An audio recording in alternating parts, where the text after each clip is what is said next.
La incidencia anual va de 2 a 10 casos por cada 100.000 habitantes. En el 33% de los niños, se dan el 33% de los niños menores de 5 años, eso es lo que se ha visto, ¿no? De niños sanos, ¿ya? ¿Por qué hay compromiso de menores de 5 años? Artritis séptica.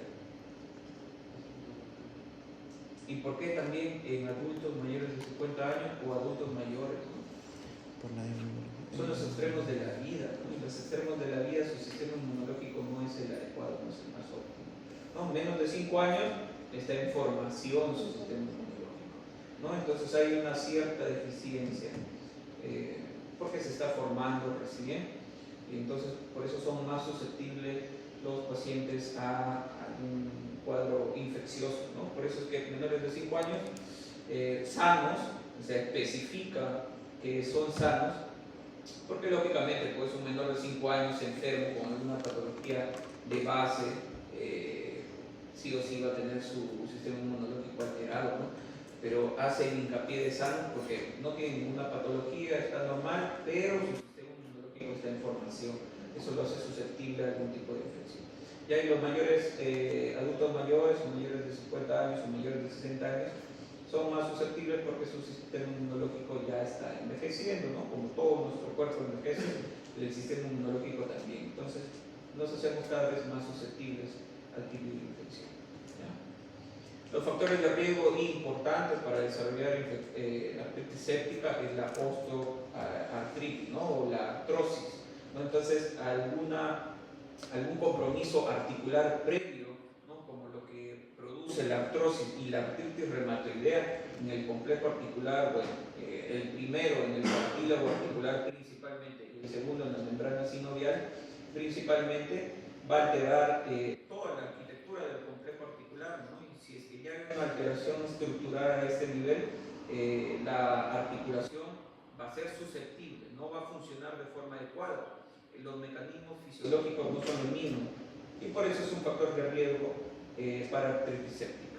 ¿Ya? La diabetes mellitus porque es una enfermedad metabólica crónica inflamatoria, ¿no? Que produce, y es de todo tu cuerpo, produce una inflamación crónica, lo que compromete al sistema inmunológico, ¿no? Hay una especie de inmunosupresión, por eso que los pacientes diabéticos son susceptibles a infecciones oportunistas. ¿Quiénes son los gérmenes oportunistas? Que aparecen de inmediato cuando nuestro sistema inmunológico disminuye. Los hongos, ¿ya? Los hongos son gérmenes oportunistas, por ejemplo, ¿no? No es común que un adulto tenga candidiasis oral, ¿no? Si te aparece, si tienes en la lengua candidiasis, en la boca, en la cavidad oral, hazte tu prueba de VIH, porque hay una inmunosupresión, no es común, no es normal que se vea eso. ¿Ya? En cambio, en niños pequeños, en lactantes sí, ¿no? Su lengüita se hace blanca, ¿no? A veces es leche, ¿no? Habría que hacerle la manipulación de la lengüita para ver si es leche o no, pero podemos ver candidiasis oral. ¿Por qué? Porque su sistema inmunológico está en formación, ¿no? Y los hongos son muy oportunistas, ¿no? Donde encuentran que el sistema inmunológico ha disminuido y es un medio adecuado para el crecimiento de ellos, que es un lugar húmedo, caliente y oscuro, crece de inmediato. ¿Por qué creen que da hongos en los pies? Porque está en un ambiente caliente, por el zapato, oscuro, que está dentro del zapato del pie, y húmedo, ¿no? Porque hay algunas personas que sudan bastante los pies. Entonces es un ambiente muy, muy adecuado para estos gérmenes, no son, ¿ya? Las drogas intravenosas también, por el mismo hecho de... acá entra a tallar las drogas legales e ilegales, ¿no? Drogas legales son los medicamentos, ¿no? Que podemos utilizar con una administración endovenosa, con una mala limpieza previa, ¿no? Porque con la aguja hay ruptura de la primera barrera que tenemos, que es nuestra piel, ¿no? Y a través de esa de la inyección, de la punción, podemos, si es que no hicimos una limpieza adecuada, una asepsia adecuada, podemos ingresar gérmenes, ¿no? Y las ilegales, bueno, las personas que utilizan drogas ilegales no se cuidan de forma adecuada, utilizan jeringas utilizadas por otra persona, entonces aumenta mucho más el riesgo de infección, ¿no? Pacientes quirúrgicos, ¿no?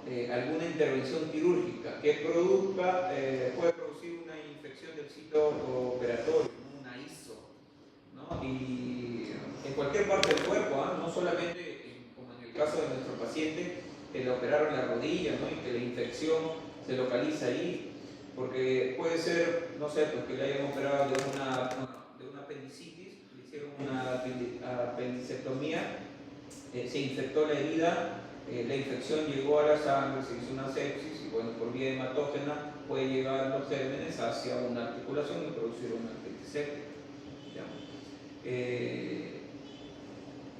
Pacientes añosos, ¿no? Adultos mayores. Mientras más edad se tenga, en general todo nuestro cuerpo envejece y también el sistema inmunológico, ¿no? La celularidad que participa en el sistema inmunológico, hay déficit de proteínas. Ustedes saben que todas nuestras defensas están hechas de proteínas, ¿no? Si es que ya no hay una producción de proteínas de forma adecuada, entonces lógicamente se va a ver afectado el sistema inmunológico. Corticoterapia, del mismo modo, ¿no? El uso de corticoides produce una depresión, una disminución del sistema inmunológico, ¿no? Los corticoides es un excelente antiinflamatorio, es un antiinflamatorio potente. El tema que tenemos es que inmunosuprimen, ¿no? Y sobre todo en pacientes que necesitan una terapia prolongada o de por vida, ¿no? Hay pacientes que tienen enfermedades autoinmunes que necesitan utilizar dosis bajas, lógicamente, pero igual, ¿no? Por bastantes años, corticoides inmunomodulan, ¿no? Disminuyen. La inmunosupresión de cualquier tipo, en general, ¿no? Enfermedades que inmunocomprometan al paciente, inmunosupriman, como VIH-Sida, por ejemplo, ¿no? A-gamma globulinemia también, el cáncer también, ¿ya? Disminuye el sistema inmunológico. El alcohol. Bueno, las personas que son alcohólicas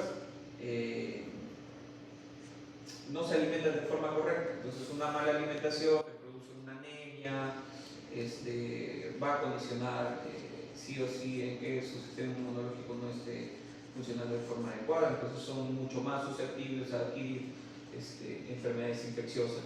Y pacientes que reciben alguna prótesis, ¿no? Principalmente acá se refiere a prótesis articulares, ¿no? Por el tema de lo mismo, de lo quirúrgico, de la infección del sitio de la CIS. ¿Qué articulación está mayormente comprometida en adultos en una artritis séptica? Son las rodillas, y en niños lo más frecuente son caderas. ¿Ya? Para que lo tengan en cuenta, las rutas de diseminación, como les había mencionado anteriormente, tenemos tres. La principal es la vía hematógena, la más común es la que se da a distancia, relacionada con sepsis, pacientes con shock séptico que ingresan a UCI, pacientes hospitalizados en UCI, normalmente son los que realizan esta infección. Tienen alto riesgo, ¿no? Y bueno, pues los gérmenes van de un lugar alejado se transportan por el torrente sanguíneo y llegan a las articulaciones y producen infección, ¿no? La directa es la iatrogénica, o sea, a través de la operación, por ejemplo, de la prótesis que le han puesto a tu paciente. Iatrogénica, porque yo hago la incisión, ¿no? Es una cirugía mayor, si no tengo el cuidado adecuado, se puede infectar. El trauma también, golpes, ¿no? Traumatismo en las articulaciones pueden producir infección. Contigua, lo que les había mencionado, ¿no? Tejidos adyacentes a la articulación, como por ejemplo infección o inflamación de la bursa, ¿ya? La bursitis, o la osteomielitis, ¿no? Lo que les había mencionado, la infección a nivel óseo. Acá les he puesto algunas etiologías según organismos y las características que son más comunes referente a las personas. Por ejemplo, el estafilococcus dorados o aureus es más frecuente en mayores de 2 años, ¿no? En pacientes que han recibido algún tipo de traumatismo, inmunocompetentes. O sea, pacientes que tienen su sistema inmunológico normal y que presentan un cuadro de artritis séptica, lo más probable es que sea un estafilococo dorado. Después tenemos el Klebsiella kingae, que está relacionado en pacientes menores de 2 años. La Neisseria gonorrhoeae, que es el diplococo gram negativo que produce gonorrea, ¿no? Una infección de transmisión sexual que está incluido dentro del síndrome de excreción uretral. ¿Ya? Puede producir, o sea, la gonorrea ingresa por vía sexual, ¿no? Produce la infección. Si es que no se trata de forma adecuada, el tratamiento es básico y es curativo de forma rápida, ¿no? Con 250 miligramos de ceftriaxona intramuscular y dosis únicas, ¿no? Y sin sospecho de clamidia, porque está dentro del síndrome de descarga uretral, pues tendría que dar un macrólido, ¿no? Bueno, eso de acá se da en la población sexualmente activa, comúnmente jóvenes, porque los jóvenes tienen prácticas sexuales inadecuadas, no se protegen, no se cuidan, son promiscuos, y entonces por eso es que es la población que normalmente se observa que tienen ese cuadro, ¿no? Y hay mayor riesgo en mujeres. ¿Por qué hay mayor riesgo en mujeres? Son promiscuos. El caso clínico, llevan el proceso clínico y en varones son mayormente asintomáticos también. Exacto. En mujeres normalmente es asintomático o oligoasintomático. ¿Ya? Entonces no causa muchas molestias. Y entonces las mujeres pasan de largo la infección, no se dan cuenta. Cuando se complica y le da la artritis séptica, recién lo diagnostican. ¿Ya? Entonces esa es una de las causas. Y además, como tienen la uretra muy pequeña, es fácil que se disemine en las mujeres. ¿Ya? Entonces le da la enfermedad diseminada de la gonorrea. Entonces el paciente se puede complicar, ¿no? Bacilos gram negativos, en general E. coli, por ejemplo, en pacientes inmunosuprimidos, o sea que tienen una disminución del sistema inmunológico, pacientes que están hospitalizados. También tenemos a las micobacterias, ¿no? Como el micobacterio que produce la tuberculosis, ¿no? Esta micobacteria va a producir un cuadro de tipo crónico, ¿no? Principalmente osteoarticular, ¿no? Cuando es netamente articular va a comprometer la rodilla.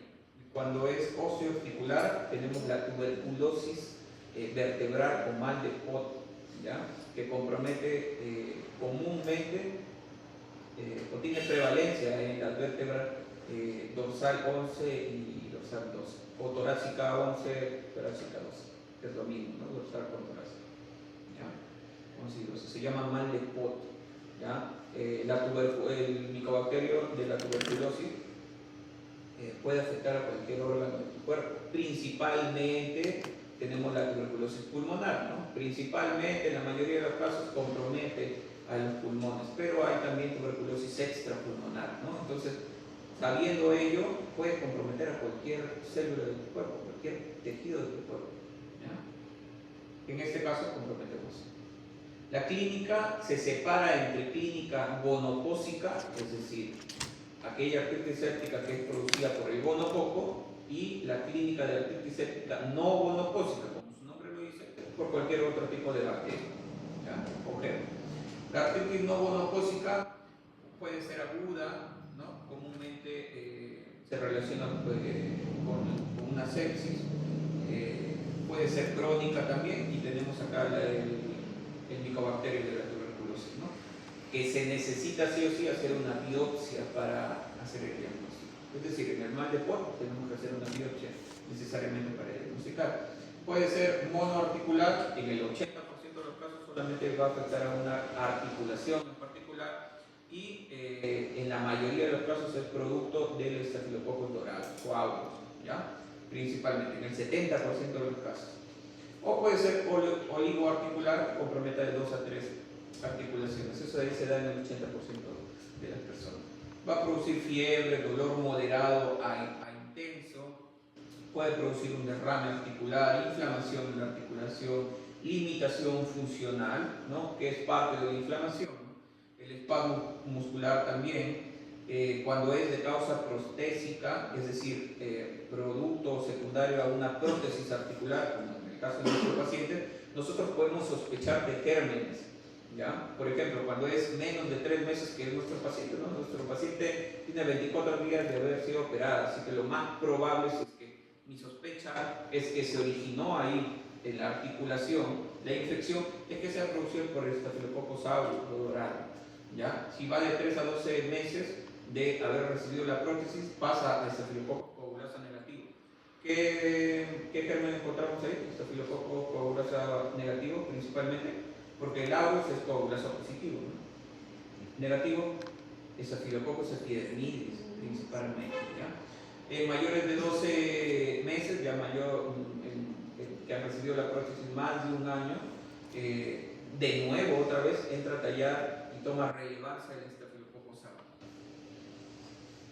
La artritis gonocócica es aquella que es producida por el gonococo, ¿no? Hay una tríada característica en estos pacientes, ¿no? Una artritis poliarticular de tipo migratorio, o sea, el dolor articular comienza a migrar, ¿ya? Porque hay artritis aditivas, es decir, compromete a una articulación, después compromete a otra y va sumando, ¿ya? En cambio, la migratoria me compromete una articulación, por ejemplo, de la rodilla derecha.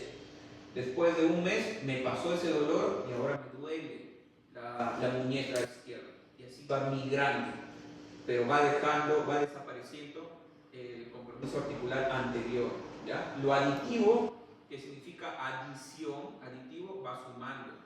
Me duele la rodilla derecha, me sigue doliendo la rodilla derecha, ahora me pasó la rodilla izquierda también. Me duelen las dos, ahora me duele también la muñeca y va sumando así. Eso es importante que lo tengan en cuenta, ya que nos va a servir mucho en el diagnóstico. Por ejemplo, en lupus, ¿no? En LES, el compromiso articular es de tipo migratorio, pero en AR es de tipo aditivo, ¿no? Va sumando el compromiso articular. En AR es artritis reumatoide. Ya aparte de eso, da dermatitis, ¿no? Y tenosinovitis, que es inflamación de los tendones, de los ligamentos. ¿Ya? En la segunda semana después de la infección se da una fase articular netamente pura, solamente pura. Desaparece todo lo demás, pero me quedan solamente las artralgias, ¿no? Que normalmente es monoarticular y que compromete principalmente las rodillas. Entonces, aquel paciente que llega, hay que hacerle la pregunta, ¿no? Un joven, ¿no? 20, 25 años, hay que preguntarle, tengo sospecha de artritis séptica. ¿Has tenido alguna secreción por el pene? Y quizás te van a decir, sí, hace como 1 o 2 semanas, al momento de orinar, eliminé como un líquido amarillento o blanco, ¿no? Normalmente con gonorrea eliminas pus, ¿no? Secreción purulenta. Por clamidia eliminas una secreción más blanquecina, ¿no? Como moco transparente, así. ¿Ya? Entonces hay que hacer esas preguntas porque podría tratarse del gonococo.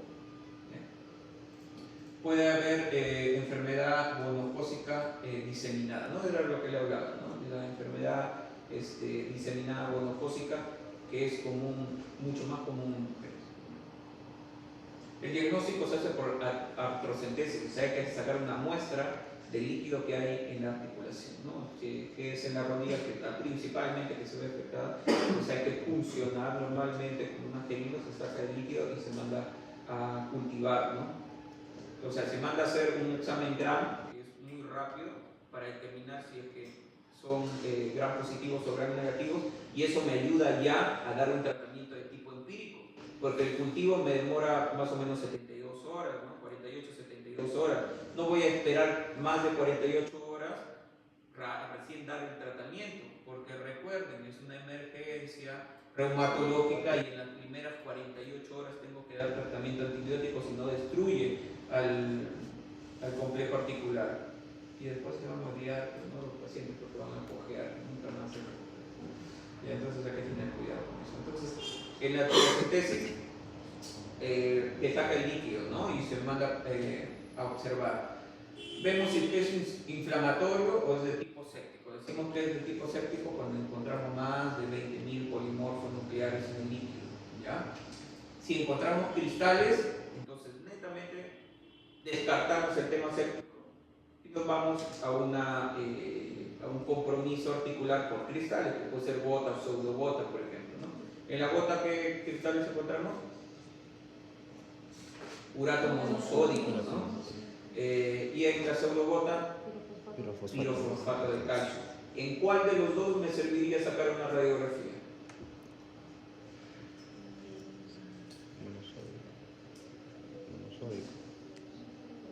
La radiografía principalmente lo utilizo para ver qué.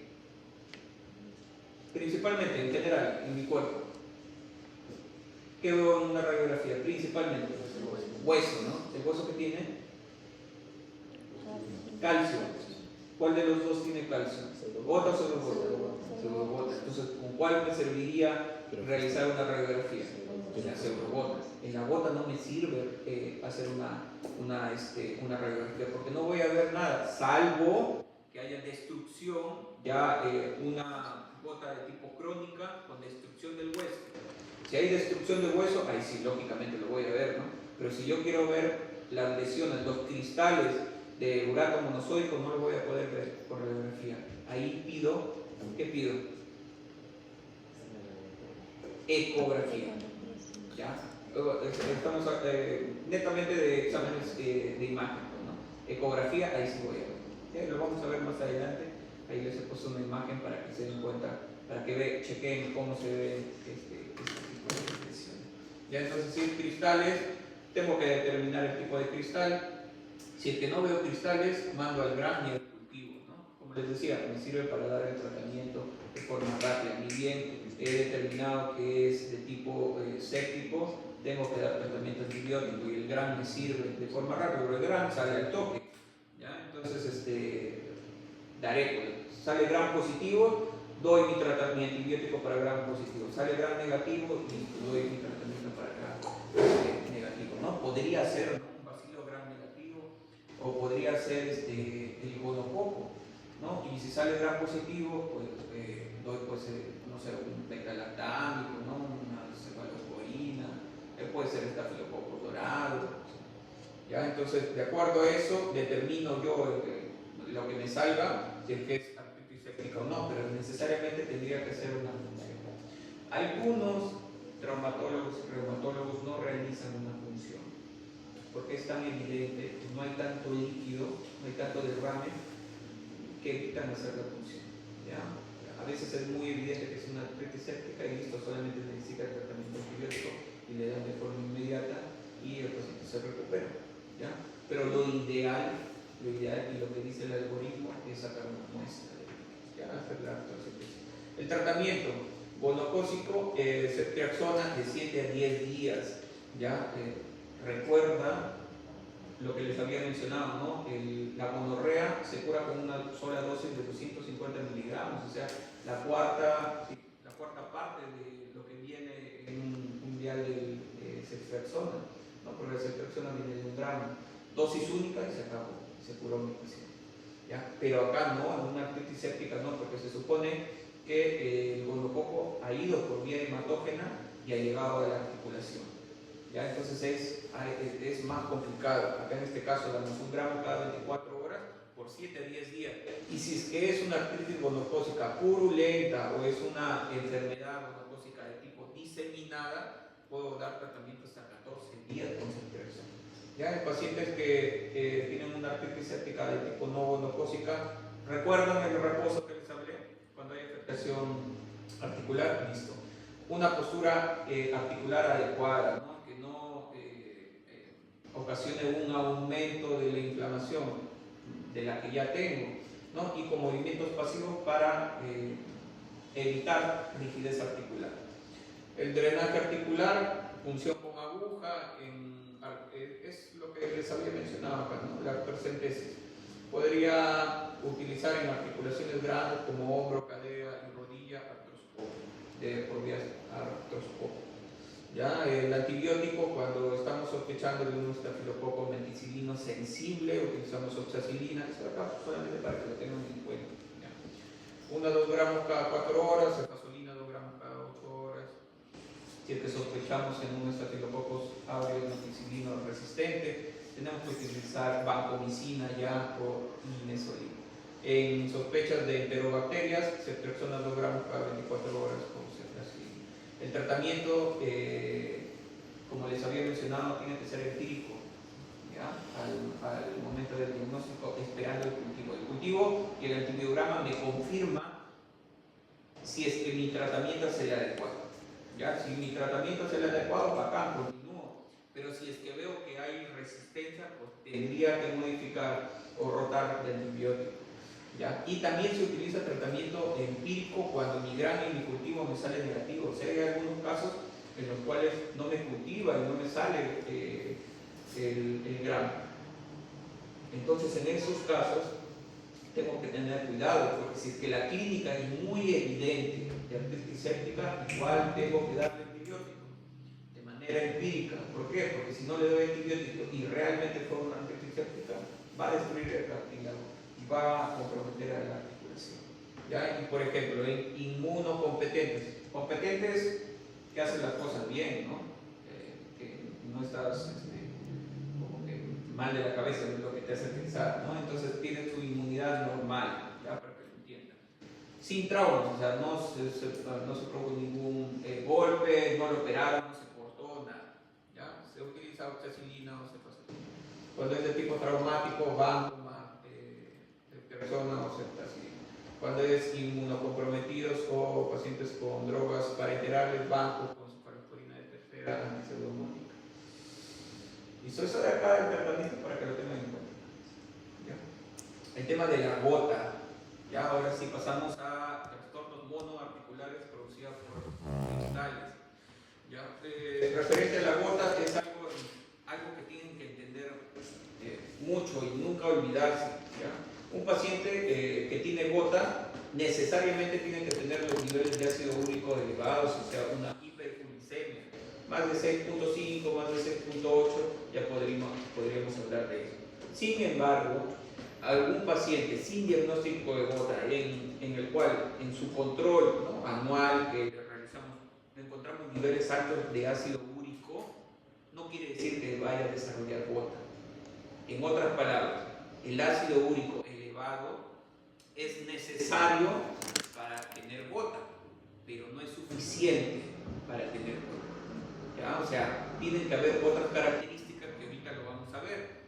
El ácido úrico se tiene que cristalizar y llegar a una articulación para que recién produzca gota. Si el ácido úrico no se cristaliza, es decir, no está en un medio adecuado, con características adecuadas, con una temperatura adecuada, con un pH adecuado, con un nivel de sodio adecuado, entonces no se va a producir, no se va a formar cristales y no va a desarrollarse la enfermedad denominada gota. ¿Ya? Entonces tengan en cuenta eso, la hiperuricemia o la elevación del ácido úrico es necesario para desarrollar gota, sí, porque todos los pacientes con diagnóstico de gota tienen el ácido úrico elevado. ¿Pero es suficiente? No, porque no todos los pacientes que tienen el ácido úrico elevado desarrollan gota. Necesitan ciertas condiciones, ciertas características. Es más, dentro de la epidemiología se dice que solamente el 15% de los pacientes que tienen hiperuricemia desarrollan gota en algún momento de su vida. ¿Ya? Entonces, es algo que lo tienen que tener en cuenta porque puede venir alguna pregunta donde dice todos los pacientes que tienen hiperuricemia van a desarrollar gota. No, eso es falso. No es correcto. Listo. Es una enfermedad de tipo metabólica crónica, no hay una relación mucho más común en hombres que en mujeres, con una relación de 3 a 1. ¿No? La hiperuricemia, tiene que haber hiperuricemia, o sea, niveles de ácido úrico mayor a 6.8 miligramos por decilitro, se produce una inflamación articular por cristales de urato monosódicos. Los cristales de urato monosódicos no se ven en la radiografía, pero sí en una ecografía. La hiperuricemia primaria es de causa idiopática, o sea, primaria porque se desarrolla ahí, ¿no? Y porque no es causa secundaria a otra cosa, ¿no? Porque puede haber que tenga otra enfermedad y que esto esté causando una disminución de la excreción del ácido úrico o un aumento de producción de ácido úrico, como lo que vamos a ver a continuación. Secundaria por disminución de la excreción, como por ejemplo en cetoacidosis diabética. Por ejemplo, en la enfermedad renal crónica, no permite que se excrete bien el ácido úrico, ¿ya? O sea, interfiere en la solubilidad del ácido úrico y no hay una buena excreción de esto, ¿ya? Y algunos medicamentos también impiden de que excreten, que se elimine de forma correcta. ¿Qué medicamentos, por ejemplo, están contraindicados en pacientes con gota? Los diuréticos, principalmente los diuréticos de tipo tiacídicos, la hidroclorotiacida, contraindicado en pacientes con diagnóstico de gota, porque produce un aumento de ácido úrico por disminución de la excreción de este. Los diuréticos de tipo ASA, como la furosemida, también, pero en menor medida.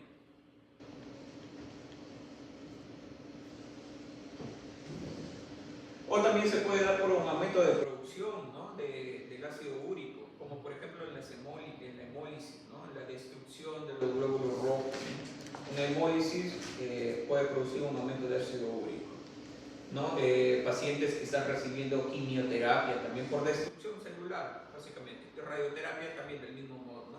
La destrucción celular, la muerte celular produce un aumento de ácido úrico porque en las células tenemos los ácidos nucleicos. Los ácidos nucleicos están formados por nucleótidos, los nucleótidos por nucleósidos, ¿no? Y ahí entra a tallar el tema de las purinas.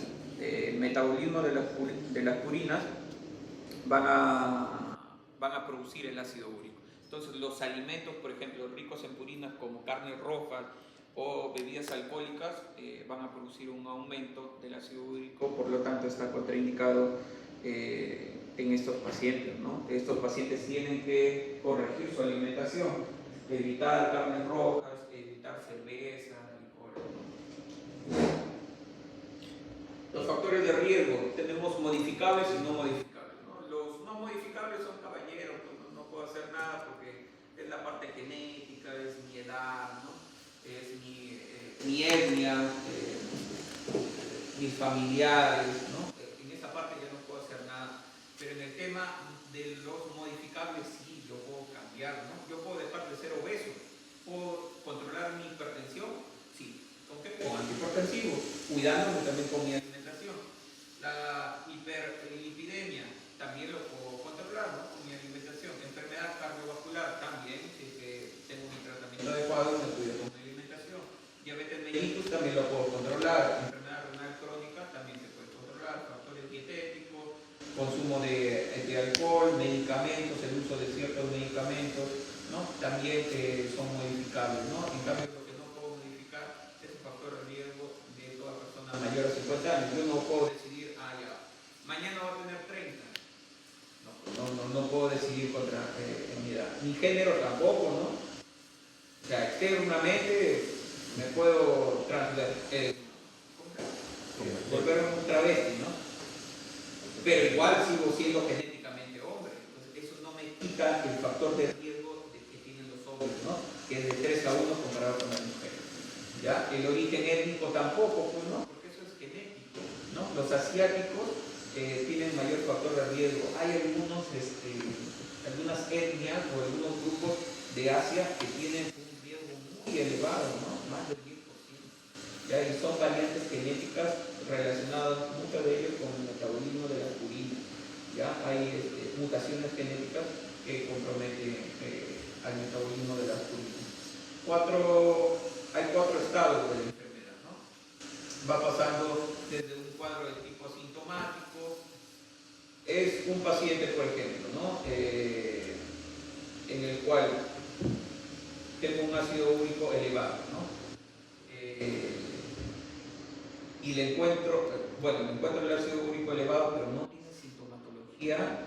Lo primero que tengo que hacer es modificar su dieta, porque quizás la alimentación no es adecuada, ¿no? Está comiendo muchas carnes rojas, por ejemplo.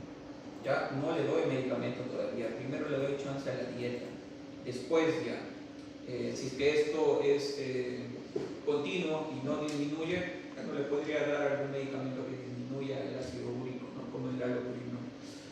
Hay el cuadro agudo, que es la crisis, ¿no? de gota, ¿no? Es por lo que llegan los pacientes a la emergencia, un dolor intenso en la articulación, principalmente en la articulación del primer dedo del pie, el dedo gordo, ¿ya? Recuerden que los dedos del pie se nombran primer dedo, segundo, cuarto y quinto, ¿ya? No tienen nombres propios como lo tienen los dedos de nuestra mano, ¿ya? Los dedos de las manos, y pulgar, índice, ¿qué más? Índice, medio, anular y pulgar, ¿no? Pero esos nombres son propios solamente de la mano. En los pies es 1, 2, 3, 4, 5. Entonces la podagra es el dolor en el primer dedo del pie, ¿no? Principalmente en la articulación metatarso falángica, ¿ya? Ahí es donde se inflama principalmente, ¿ya? Aunque te puede dar en cualquier otra articulación, pero normalmente se asocia a eso, ¿ya? Que el dedo del pie se inflama y la inflamación es tan evidente que muchas veces ya no es necesario, ¿no? Hay que confirmar nada más con el dosaje de ácido úrico, ¿no? Pero es muy evidente, ¿no? Se produce un dolor intenso que normalmente es nocturno, ¿ya? Entonces no te deja dormir, pues el paciente no puede dormir, dolor intenso, no lo deja dormir, ya se va a emergencia, pues, ¿no? Puede dar fiebre en algunos casos, ya la inflamación es tan fuerte que puede dar fiebre. Es que los cristales de urato monosódico son como lanzas, ya imagínense que están en la articulación, lesiona bastante. ¿Ya? Hay factores precipitantes para que yo tenga un cuadro agudo, una crisis fotosa. ¿Ya? ¿Cuáles son los cuadros, las causas precipitantes? Una variante brusca del ácido úrico. Por ejemplo, es un paciente que tiene gota, ¿no? Pero está asintomático, pero ya tiene el diagnóstico de gota y se cuida con su alimentación, pero tuvo el cumpleaños de uno de sus familiares y se fueron a comer una parrilla y se comió pues, 1 kilo de carne de res. Al día y se metió su cerveza. Al día siguiente, lo más seguro es que tenga un ataque. ¿Ya? Entonces, los cambios bruscos de ácido úrico van a ocasionar un cuadro agudo, una crisis. ¿Ya? El alcohol, las infecciones también están relacionadas, las acidosis, los medicamentos nuevos, el uso de contraste también puede estar relacionado. Son factores precipitantes de un cuadro agudo. La etapa o el estado intercrítico, que es el tiempo entre crisis y crisis, ¿no? Puede haber un paciente que quizás en el 2020 tuvo una crisis, pero de acá han pasado 10 años y nunca más ha tenido una crisis y recién vuelve a tener, ¿no? Por eso se dice que es una enfermedad crónica, ¿ya? Crónica. O sea, no quiere decir que te vas a curar, pero sí lo puedes controlar para que no tengas la crisis. ¿Ya? Entonces, la intercrítica también es asintomático, puede durar años. Y el estadio crónico, eso sí produce destrucción articular, va a producir tofos, que ya vamos a ver cómo se observa, y puede producir nefropatías de tipo obstructiva, produciendo, cuando hay una obstrucción, por ejemplo, ¿no? A nivel de los uréteres o a nivel de la pelvis renal, no hay una eliminación, no se puede eliminar la orina, ¿no? Porque ustedes saben que la orina se produce en los riñones. Si no se puede eliminar la orina, se produce una hidronefrosis, ¿no? El riñón se llena de orina y si es que no se corrige de forma adecuada, pues va a terminar en una hipofunción, en una insuficiencia renal, ¿ya? Posiblemente, y lo más probable, de tipo crónica, y bueno, pues se ve vulnerada la función normal de los riñones. Acá les he puesto un cuadrito de la fisiopatología de la gota en los 4 estadios de la fisiopatología. Primero, la hiperuricemia. ¿Por qué? Ya les digo, eso de acá es de gota, ahí dice gota, ya en inglés, gota. Por eso es que es necesario que tenga la hiperuricemia. O sea, todo paciente con diagnóstico de gota sí o sí tiene hiperuricemia, ¿ya? Hiperuricemia. Luego, pero no es necesario, no es suficiente. Necesito que mi ácido úrico se cristalice en monourato sódico. ¿ya? Por eso es el segundo estadio, que se cristalice, se formen cristales, para que se produzca la gota. Luego hay una respuesta inflamatoria al ataque de gota, porque nuestro cuerpo envía neutrófilos para tratar de engullir, eliminar los cristales. Aparte hay un mecanismo que se llama netosis, que es una apoptosis de los neutrófilos para eliminar su material genético, el ADN, y producir una especie de red que trata de atrapar a los cristales también, ¿ya? Eso estamos abajo. Respuesta inflamatoria al ataque de gota, formación de tofo gotoso en cuadros de tipo crónico, ¿no? Les he puesto acá esta imagen del metabolismo de las purinas para que se den cuenta que es muy importante esta enzima, ¿no? El nucleósido adenosina y guanosina participan en ambos esta enzima, ¿no? La xantino-oxidasa, ¿no? En la adenosina participa en dos trayectos, ¿no? En la transformación de hipoxantina a xantina y la guanosina de la xantina a ácido úrico, ¿ya? Entonces, ¿qué pasaría? O sea, ¿qué tendría que hacer yo para disminuir la producción de ácido úrico? Bloquear esta enzima, ¿no? Por eso es que existe un medicamento que bloquea esta enzima, la xantino-oxidasa, que se llama el aropurinol. El aropurinol bloquea esta xantino-oxidasa y por ende hay menos producción de ácido úrico. Entonces vamos a ver uno por uno. La hiperglicemia por ingesta de alimentos ricos en purina, como ya se había mencionado. Hay un aumento de degradación de nucleósidos, acá hay nucleósidos, ¿ya? Hay un aumento de ácido úrico. La excreción, el ácido úrico después se tiene que excretar lógicamente, se excreta a través de los intestinos o a través de los riñones, ¿no? Pero hay ciertas condiciones en las cuales impiden, como ya lo hemos visto, ¿no? El aumento de la insulina impide que se excrete a través de los riñones, entonces aumenta el ácido úrico. El uso de diuréticos como los tiacídicos también evita o disminuye la excreción de ácido úrico y aumenta el ácido úrico en sangre, ¿no? Los trastornos como psoriasis o trastornos o síndromes linfoproliferativos, netamente hablando acá de problemas hematológicos, pueden producir un aumento de ácido úrico, ya produciendo la hiperglicemia. Listo. En segundo lugar sigue la cristalización al urato monosódico. Ojo, les he puesto acá, no es suficiente la hiperglicemia, ya no es suficiente. Es necesario, sí, pero no es suficiente. Se tiene que cristalizar el ácido úrico. ¿Cuáles son las condiciones para que se formen cristales? Las condiciones es una temperatura de 37 grados o menor. Nuestro cuerpo tiene una temperatura de 37 grados o menor, ¿ya? O sea, cumple, ¿no? Bacán, chévere. Sí se puede transformar. El pH, acá el pH urinario, ya escríbanlo ahí. pH urinario de 7 a 10 es la condición para que el ácido úrico se transforme en cristales, ¿ya? El aumento de sodio urinario también, cuando hay un aumento del sodio en la orina, también es una condición que favorece la formación de cristales de ácido úrico. Y también el ambiente sinovial, es decir, de las articulaciones o del cartílago, es un ambiente que favorece a que se formen los cristales de ácido úrico, ¿ya? Y por eso es que afecta a las articulaciones y por eso te da la gota. Pero si no se cumplen estos parámetros, no se va a convertir en cristal. Tercero, la respuesta inflamatoria de los cristales, el ataque de gota, el ataque agudo de gota, la crisis gotosa, ¿no? Por lo que llegan los pacientes a la emergencia, ¿no? Con un dolor intenso. Acá entra a tallar una definición del inflamosoma, ya que es una célula que va a condicionar que se produzca la inflamación. Comencemos con la segunda señal antes de la primera señal. La segunda señal es el hecho de que haya presencia de cristales, ¿ya?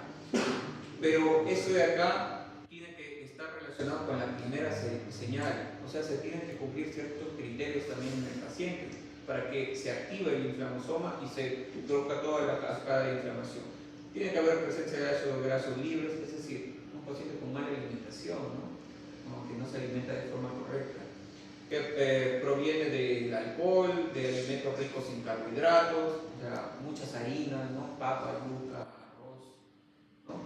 Y nuestra comida en el Perú, casi todo está acompañado de arroz.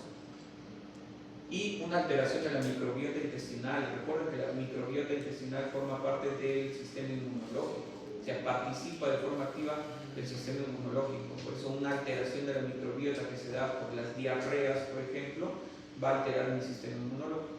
Y por eso existen unas ampollas bebibles como heterogermina o mirogaya, que son unidades formadoras de colonia, son bacterias que restablecen mi microbiota intestinal y entonces me fortalece a mí en mi parte inmunológica. Entonces, cuando se cumple la primera y la segunda señal, se activa la caspasa 1, que es una enzima importante para la conversión de la pro-interleucina 1b a la interleucina 1b. La interleucina 1b se va a unir a su receptor y va a activar la cascada de las citocinas proinflamatorias, produciendo el ataque agudo. Esta cascada de citocinas proinflamatorias va a hace un llamado a los neutrófilos para tratar de disminuir o de controlar el proceso inflamatorio, ¿no? Entonces llegan los neutrófilos, tratan de disminuir el ataque agudo, se produce más reacción inflamatoria, pero ¿qué es lo que hacen los neutrófilos para disminuir el ataque agudo? Tienen dos mecanismos. Primero, la fagocitosis, que intenta destruir a los cristales, pero como son como una lanza, el neutrófilo lo imbuye a través de fagocitosis y se perfora, ¿ya? Y también tiene el mecanismo de netosis, que era lo que les decía, no es una apoptosis del neutrófilo para sacar el material genético, su ADN, y formar una red que atrapa, como que jala a los cristales, ¿ya? Y además de la malla del ADN, se asocia también a componentes de otro tipo de proteínas, ¿no? Como la elastasa, las proteínas de enzimas, ¿no? Proteínas. Luego de eso, la enfermedad tofácea crónica es cuando se forman los tofos. ¿Los tofos qué son? Son granulomas. En nuestro cuerpo, cuando hay un cuerpo extraño, cuando ingresa un cuerpo extraño, nuestro organismo es tan inteligente que trata de aislarlo del medio, formando un granuloma. Eso de ahí es la definición, ¿ya? Es un tejido que se forma alrededor de un cuerpo extraño tratando de aislarlo del cuerpo para que no produzca más lesión. Entonces, si es que yo tengo un cuadro crónico de gota que forma bastante cristales y no cesa esta formación, mi cuerpo lo va a tratar de aislar formando un granuloma. Este es el tofo, ¿ya? Al centro está formado por cristales, alrededor se forma una corona, está formada por células inflamatorias adyacentes y lo de verde es la zona fibrovascular externa, que no hay contacto normalmente con el hueso, hay una interfase, pero cuando hay el contacto de la zona fibrovascular con el hueso, se produce un aumento de los osteoclastos. ¿Y qué hace el osteoclasto? Resorción ósea, o sea, saca el hueso, destruye el hueso. Y hay una disminución de la viabilidad y la función del osteoblasto. ¿El osteoblasto qué hace? Forma hueso. Si es que disminuye la viabilidad, es decir, su vida media del osteoblasto disminuye o no cumple una función adecuada, no se va a formar hueso nuevo. Y hay aumento de la producción de osteoclastos. O sea, hay resorción ósea, destrucción del hueso, pero no hay formación de hueso nuevo. ¿Qué se produce? Erosiones óseas, lesiones líticas. Esto sí se puede ver en una radiografía, lógicamente, ¿no? Como pueden ver acá en la imagen. Acá hay una destrucción ósea. Esos son los tofos de ácido. ¿Ya? El diagnóstico se hace con el examen de ácido úrico mayor a 6.8, pero solamente el 15% que tienen hiperuricemia hacen clínica, o sea, desarrollan la enfermedad como tal.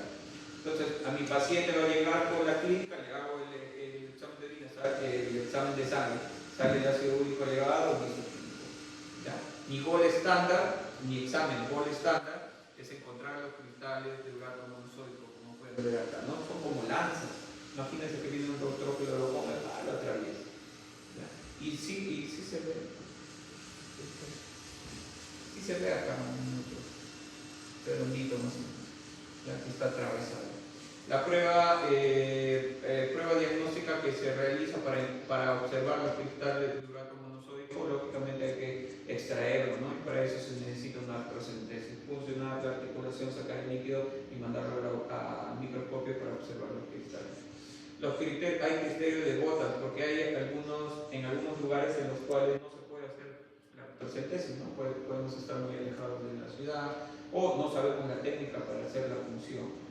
Entonces hay criterios que da puntajes. Hombres, 2 puntos, pero principalmente da en hombres más de uno de los siguientes criterios o patologías: hipertensión, angina, infarto del miocardio agudo, insuficiencia cardíaca congestiva, un ataque isquémico transitorio, un accidente cerebrovascular, una enfermedad venosa periférica, da un 1.5 de puntaje. Antecedente de artritis anterior, 2 puntos. Características del ataque actual: comienza dentro de las 24 horas, 0.5. Articulación eritematosa, 1 punto. Podagra, ¿no? El compromiso del primer dedo del pie, 2.5. Y el ácido úrico mayor a 5.88, da 3.5. Al final lo sumo y tengo la interpretación, ¿no? Si es mayor o igual a 8 puntos, tengo una probabilidad alta de que sea gota, ¿ya? En el caso de que no lo pueda confirmar, ¿no? Con la observación con el gol estándar, que es la confirmación. Listo. Las imágenes que puedo utilizar es la ecografía, ¿no? Con el signo de doble contorno. Ven acá. El doble contorno. Hay doble contorno, ¿no? Uno sobre el otro. Eso ahí me indica de que sí son cristales de urato monosódico. La radiografía, o sea, lo que está originando el problema. Y la radiografía solamente me sirve para ver lesiones líticas en saca bocal, ¿no? El signo de rodete, acá saca bocal. El diagnóstico diferencial, tengo que diferenciarlo, pues, lógicamente, con pseudogotas, artritis séptica, celulitis, osteoartrosis de tipo erosiva, artritis reumatoidea o artritis de tipo psoriática. El tratamiento es modificar los estilos de vida: limitación de ingesta de alcohol, limitación de ingesta de alimentos ricos en purinas y fructosa y control del peso. En el ataque agudo, que es lo que utilizo, hay antiinflamatorios no esteroideos. Nunca en un ataque agudo de alopurinol, o sea, algún medicamento que va a hacer el ácido úrico, complica al paciente, incrementa la inflamación, ¿ya?